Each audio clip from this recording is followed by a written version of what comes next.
औज़ुबिल्लाहिमिनश्शैतानिर्रजीम बिस्मिल्लाहिर्रहमानिर्रहीम।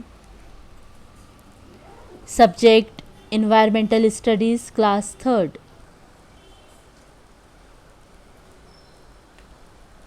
Look at this slide carefully. ये slide को गौर से देखिए।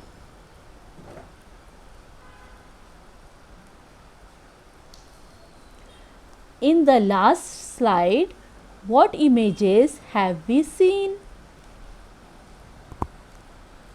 Clock, calendar, newspaper, human revolution यानी पुराने ज़माने का इंसान और मॉडर्न ह्यूमन यानी मॉडर्न इंसान।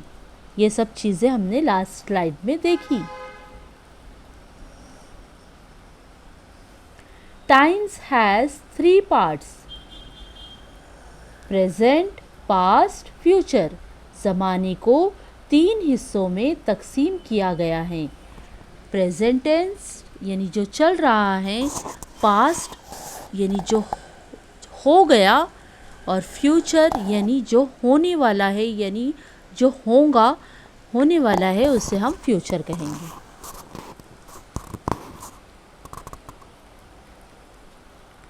What do you see? Look at this picture. What do you see? Morning, afternoon.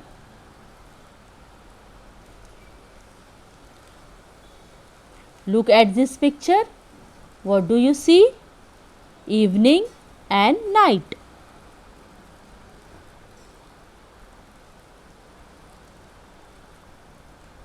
In this picture, what do you see?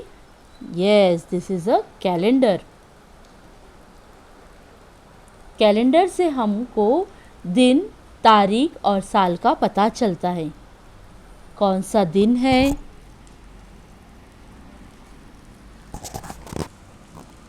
कौन सा दिन है, कौन सा मंथ चल रहा है, कौन सी तारीख है, कौन सा साल है, ये सब हमें कैलेंडर से मालूम होता है।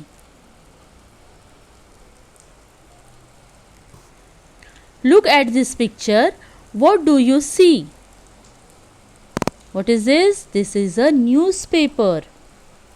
न्यूज़पेपर से हमें दुनिया भर की खबरें मालूम होती हैं।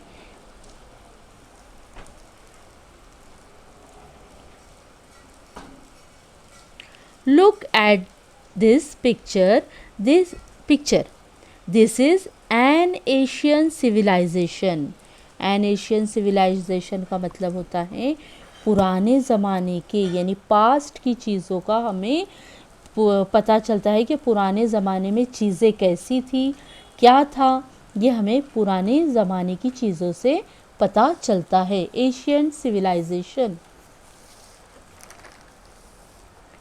ये इसके अंदर आते हैं तारीखी ज़माने के सिक्के, मूर्तियाँ, बर्तन वगैरह, ये सब सिक्के, कॉइन्स, ये सब पुराने ज़माने का एशियन सिविलाइजेशन की ज़माने की चीज़ें हैं।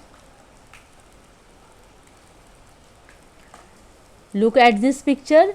These are ancient statues. मूर्तियाँ, स्टैचूज़ यानी क्या है? मूर्तियाँ, स्टैचू कहते हैं, मूर्तियों को स्टैचूज़ कहते हैं। एशियंट यानी पुरानी मूर्तियाँ।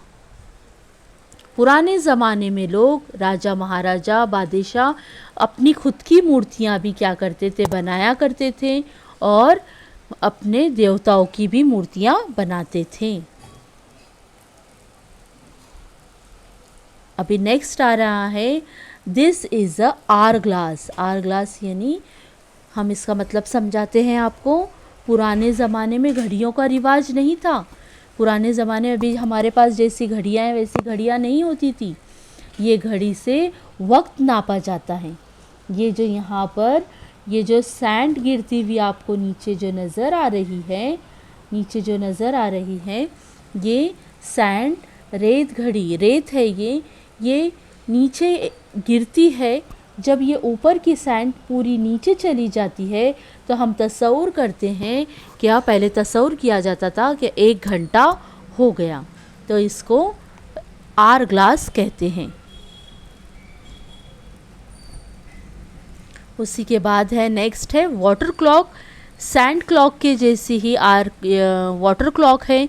इसमें भी ऊपर पानी भर दिया जाता था और एक एक पानी का बूंद नीचे गिरता था, और जब ये ऊपर का पानी नीचे ख़त्म हो जाता था, नीचे चला जाता था, तो इसको 1 घंटा मान लिया जाता था। ये है हमारी वाटर क्लॉक। इस तरह से हमने आज हमारा सबक का देखे हैं। आपने ये गौर से देखना है और समझकर लेना है। Okay, thank you.